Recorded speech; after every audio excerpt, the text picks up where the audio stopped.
Clap. Hey, I'm Joe Hyde, it's Angelo Live. I'm with Jodey Arrington. He is the congressman for CD 19, CD 19, which is Lubbock and Abilene. And it's not very often that we in San Angelo get to talk to our northern neighbors about this, but we're out here at the border wall. Yep. What's left of it. The incomplete one, where Trump said they're just going to allow it to rust. Yeah. How do the border security coupled with the immigration issue, the illegal immigration issue, how's that impacting your district? I mean, you're way up there. You're probably about 6 hours from Del Rio.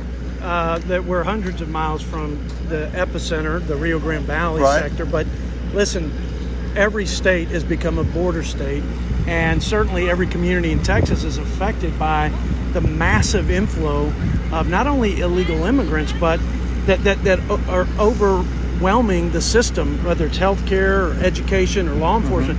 It's the gangs, it's the drugs, it's the crime. And rather than providing services to American citizens, whether it's education or healthcare, or using the public safety resources to protect our citizens, we're spread too thinly now. And President Trump mentioned being overrun. That is it, overrun, overwhelmed, and abandoned by our federal government. One of the things that your colleague, August Pfluger, who's our congressman in San Angelo, said, he said last night he was amazed at the number of people who were coming across the border when he went down there. Did you go down there and look at that? I've been before, and it is amazing how many families and children. Of course, we don't know if the children belong to those families or if they're just a passport, because the drug cartels are in total control of the border.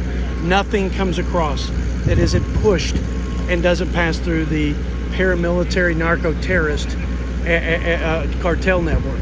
So, man, it's horrible. This is a security crisis for our citizens, but it's a humanitarian crisis for these people who are now incentivized by the Biden policies to make the dangerous trek.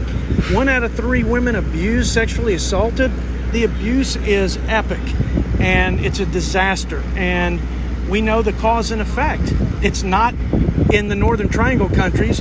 It's with this administration and President Biden's dereliction of duty, the sacred duty to faithfully execute the laws of the land and provide for a common defense. That is fundamental to the role of government, and it's been totally thrown to the wind, and we've been thrown to the wolves, and our communities have been being ravaged, especially by the drugs. Right. You know, talk about the drugs. We have a sincere problem in San Angelo with methamphetamines primarily, and also the opioids. Yes. You got Lubbock. That's a bigger city.